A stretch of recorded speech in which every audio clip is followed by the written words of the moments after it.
bem-vindos ao terceiro módulo do curso básico de apiterapia. Neste módulo, vamos falar sobre pólen, pólen apícola.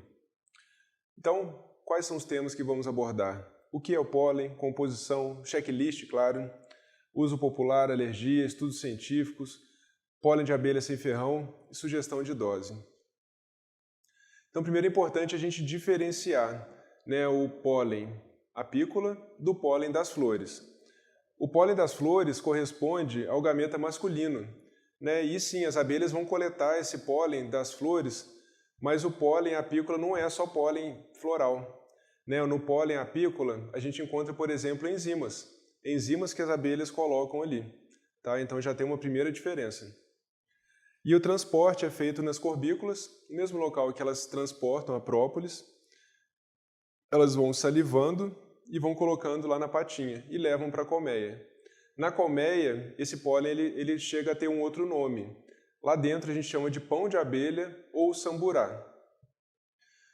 O pão de abelha ou samburá ele é um pólen apícola que a abelha coloca um pouquinho de mel e ele já é levemente fermentado. Então, segundo a cultura popular alemã, o ideal seria consumir o samburá, ou pão de abelha, por conta dele ser já pré-digerido. Mas o pólen apícola que consumimos normalmente, das abelhas Apis mellifera, também é um superalimento, é um superfood. A composição, vejam que interessante, aqui também varia muito, por exemplo, com relação à proteína. Vejam que o pólen ele pode conter de 5% a 60% de proteína. É uma variação muito grande. Carboidrato, muita variação também, lipídios e outras substâncias. Então, olha, é um superalimento, são muitas substâncias que a gente encontra no pólen, várias substâncias com atividades biológicas interessantíssimas, tocoferóis, niacina, tiamina, biotina, ácido fólico, polifenóis, vários pigmentos carotenoides, fitoesteróis, enzimas, coenzimas, enfim, é uma riqueza de substâncias. Aqui também seria interessante a gente falar o nome completo do pólen, por mais que na maioria das vezes não vamos conseguir. Então a gente falaria o nome da abelha que coletou esse pólen, a época do ano e qual a espécie de planta. Então, por exemplo, um pólen que eu aprecio muito é o pólen apícola de coqueiro. Ele é super gostoso, mas a gente pode ter também um pólen da abelha jataí, e muitas vezes vai ser multifloral, de uma determinada estação do ano, que também pode ser bem saboroso. Então vamos ao checklist de qualidade.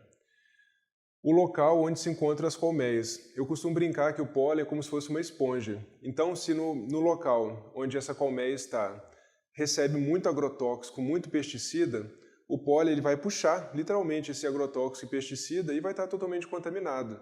Então, não é que tenha que ter um selo orgânico nesse pólen, por mais que isso seja muito interessante.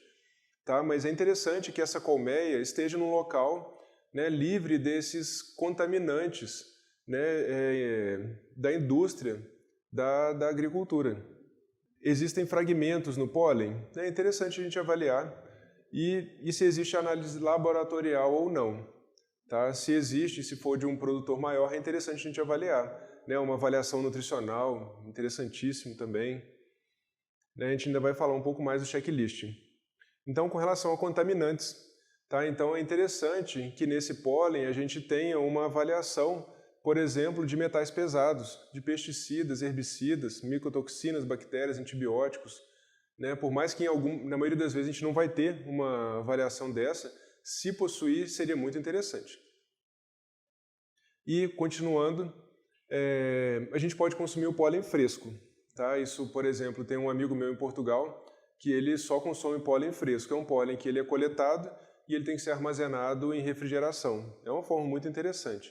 Agora, dos métodos de desidratação, isso vai impactar diretamente na qualidade e na potencialidade terapêutica do produto. Então, são basicamente dois tipos de desidratação, por liofilização e a desidratação em estufa. Vários estudos são unânimes. A melhor forma entre essas duas é a liofilização. A liofilização mantém uma maior quantidade de nutrientes e propriedades potenciais nesse pólen. em comparação com a desidratação em estufa. E vejam só, essa fala aqui de um artigo de 2015. As amostras desidratadas por liofilização apresentam maior valor nutricional e potencial biológico em relação às amostras desidratadas em estufa, com aquecimento e circulação forçada de ar. Então, o que a gente indica? Por mais que podemos consumir sim um pólen que foi desidratado em estufa, a gente tem produtos de boa qualidade, mas se a gente tem na prateleira, ou com um apicultor ou na empresa, 2 produtos, a gente vai dar preferência ao liofilizado, ele é mais rico. Tá? Se tiver o fresco, no Brasil eu não conheço nenhum produtor que forneça dessa forma, é interessante também.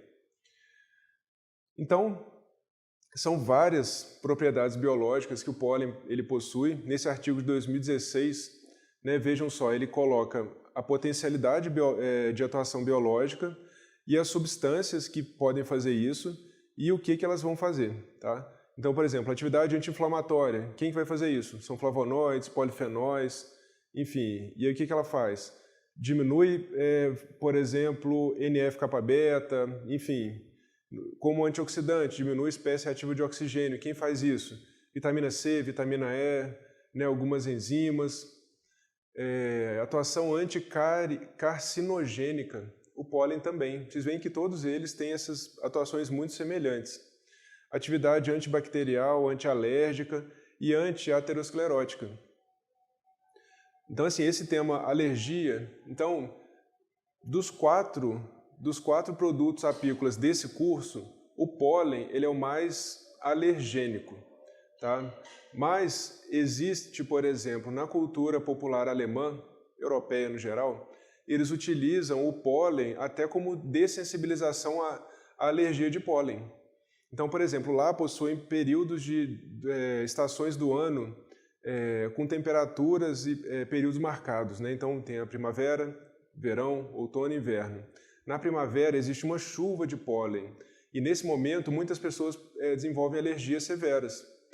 Então, faz parte da cultura popular deles consumir o pólen apícola dessa região para ajudar na dessensibilização dessa alergia ao pólen dessa região. Então, o pólen ele possui atividade hepatoprotetora e detoxificante de metais pesados e pesticidas. É muito interessante essa atuação. E ajuda na anti-inflamação, na desinflamação do organismo, em processos agudos e crônicos. Então, eu coloquei essa frase aqui imensa para vocês lerem, desse artigo de 2016. Ele comenta que o pólen é um alimento importante para os idosos. Então, lá na aula de mel, eu falei que o Steiner indica o mel para o idoso. Nesse artigo, ele indica o pólen para o idoso também. Por quê? Por ser um alimento muito rico. Ele fala rico em aminoácidos, ricos em substâncias importantes para o ser humano. E essa frase desse artigo também muito interessante. De novo, vocês veem que os cientistas eles colocam sempre em paralelo o tratamento convencional. Então, um paciente com câncer, um paciente em tratamento quimioterápico, radioterápico, por que não consumir um pólen? Então, segundo esse artigo, ele pode trazer benefícios importantes para ele. Então, o uso popular. Então, isso o Antigo Egito já utilizava, Aristóteles, Pitágoras, Hipócrates indicavam o pólen também numa dieta saudável. E segundo a cultura da Idade Média, o pólen pode trazer benefícios para o estômago. Então a gente volta nessa abelhinha maravilhosa, que é a abelha tiúba. O pólen dela, ou o samburá, ele é um pólen rico em antioxidantes, substâncias anti-inflamatórias. No artigo ele fala o que está relacionado a essas potencialidades. São os polifenóis e os ácidos graxos. Na verdade, esse estudo foi feito com extrato de pólen. Tá? Então Steiner, pelo contexto, parece que ele cita o pólen nessa passagem. Ele cita como um material extremamente delicado, tá? Mas ele não indica pólen em situação nenhuma em que eu já tenha lido. Tem que tomar cuidado com o pólen. Existem pessoas altamente alérgicas ao pólen. Isso é raro? Sim, mas isso existe. Tá? Então essas pessoas não devem consumir o pólen, mas se elas quiserem consumir, aí elas vão ter que se consultar com um especialista para fazer uma dessensibilização e talvez no futuro poder consumir. Sugestão de dose do pólen, né? Então o pólen é um alimento que pode ser consumido 1 colherzinha de chá por dia, 3 colheres de chá por dia, 1 colher de sopa 3 vezes ao dia. Então, sendo um alimento completo, a gente indica algo interessante aqui. Muitas pessoas nesse mundo moderno têm uma rotina de trabalho muito exaustiva e em vários momentos elas não têm tempo de parar para fazer uma alimentação adequada. Sabendo que pólen é um alimento completo, é uma opção, né, o consumo de pólen nesses momentos sem tempo. Então imagine um indivíduo, eu já tive pacientes que fazem audiências, né, prolongadíssimas. Nesses casos eu indico o pólen até em cápsula, por mais que muitas vezes não seja o ideal, né, ela vai ter algum alimento, algum nutriente ali para ela ficar bem e não passar tanto tempo exaustivo em jejum. Então essa é uma aula menor, né, o pólen é um alimento importante e aguardo vocês para a última aula sobre geleia real.